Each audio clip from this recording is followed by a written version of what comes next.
Créée en 1938 par le dessinateur Charles Addams, La famille Addams est une célèbre bande dessinée qui fait partie intégrante de la pop culture mondiale, grâce surtout aux séries télé, dessins animés et films qui en ont été dérivés.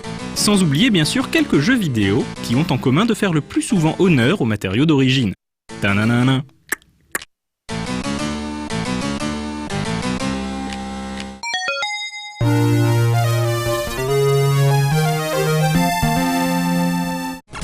Le premier jeu mettant en scène la famille la plus gothique d'Amérique sort en 1989 et propose aux joueurs d'incarner l'oncle Fester, ou Fétide en français, le sympathique excentrique au crâne d'œuf et à la bure sombre. Alors que Fester se faisait tranquillement bronzer au milieu de la nuit, cherchez attentivement l'erreur dans cette phrase, des extraterrestres attaquent la ville. Oui, des extraterrestres. Non pas que ce soit particulièrement bizarre dans l'univers de la famille Addams qui en a vu d'autres. Le jeu est un mélange de shooter en vue du dessus et de jeu d'aventure.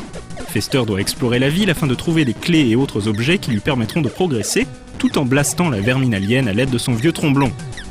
En cours de route, Fester rencontrera bien évidemment les autres membres de la famille, comme Pugsley, Morticia ou Wednesday. A noter que le design des personnages est basé sur la série télé des années 60.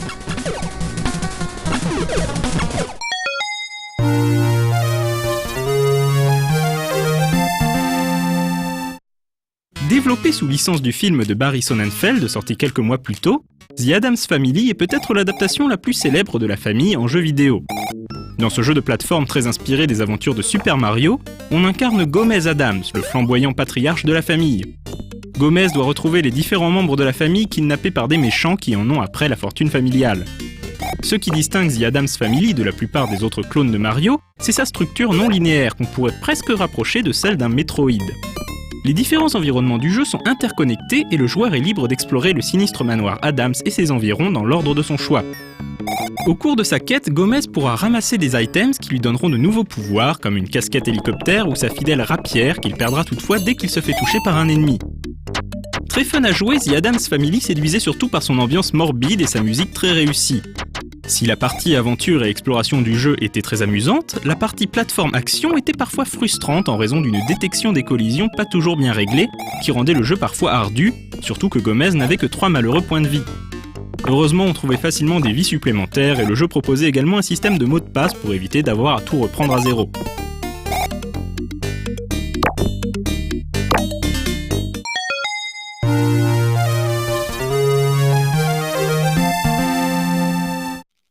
Pugsley Scavenger Hunt est la suite directe du précédent titre d'Océan au point de vue du gameplay, mais cette fois-ci basé sur l'univers graphique de la série animée de 1992. Les couleurs sont donc plus vives et l'ambiance plus cartoon. Comme son nom l'indique, le jeu place le joueur dans la peau de Pugsley, le fiston grassouillet des Addams, qui a semble-t-il également été le coach relooking de l'élève du Kobu.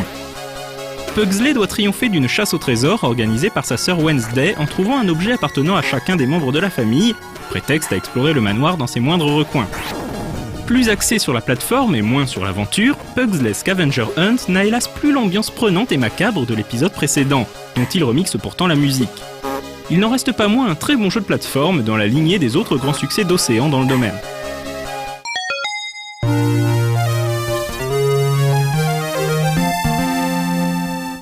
Avec la sortie en salle des Valeurs de la famille Addams, Océan rend une troisième fois visite à l'infréquentable clan Addams en réalisant Addams Family Values. Il s'agit sans doute du meilleur jeu prenant place dans cet univers. On y incarne Fester dans une aventure épique et à l'ambiance très soignée dont la structure n'est pas sans rappeler Zelda. Debbie Jelinski, la nounou psychopathe, a enlevé le dernier né de la famille, le petit Pubert, et pris le contrôle du manoir Addams. C'est à l'oncle Fester d'aller affronter Jelinski et sauver l'affreux bébé. Cette quête l'entraînera dans des régions étranges entourant le manoir, avec des jardins pluvieux, des marais brumeux et même un désert. Fester devra triompher de 8 donjons, exploit que ne renierait pas Link. Pour se défendre, Fester est capable de générer des éclairs dans la paume de sa main. Toutefois, la puissance et la portée de la foudre dépendront de son niveau de santé. Fester devra également exploiter son cerveau malade pour résoudre moult énigmes qui mettront à rude épreuve le contenu de son crâne dégarni. Perle oubliée de l'aventure RPG sur console, Addams Family Values est un titre à redécouvrir d'urgence.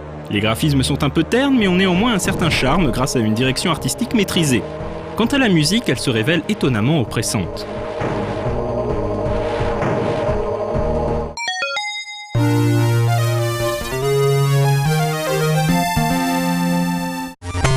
La famille Addams revient en jeu vidéo en 2001 sur Game Boy Color, une nouvelle adaptation cette fois-ci basée sur la série télé-live de 1998, La Nouvelle Famille Addams. Ce nouveau jeu est surprenant à plus d'un titre puisqu'il s'agit d'un jeu d'aventure point and click, un genre pour le moins rare sur Game Boy Color. Très soigné graphiquement, malgré les capacités limitées de la portable, The New Addams Family place à nouveau le joueur dans les souliers de Pugsley. Le manoir familial est menacé de démolition pour permettre la construction d'un parc d'attractions dédié au rire et à la joie, car Gomez ne parvient pas à retrouver son acte de propriété.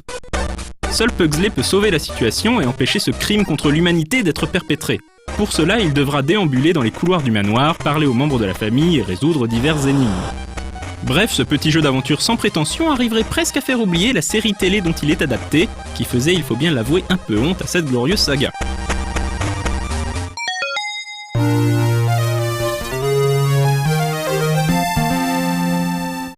En l'absence d'actualité télévisuelle ou cinématographique mettant en scène la famille Addams, il n'y a pas eu de nouveaux jeux mettant en scène Gomez, Fester, Morticia, Pugsley, Wednesday et tout le reste du clan Addams. Mais si les rumeurs persistantes d'un film d'animation produit par Tim Burton se confirment, il serait fort étonnant que la célèbre famille ne revienne pas faire un tour sur nos consoles. En espérant bien sûr que la qualité soit au rendez-vous.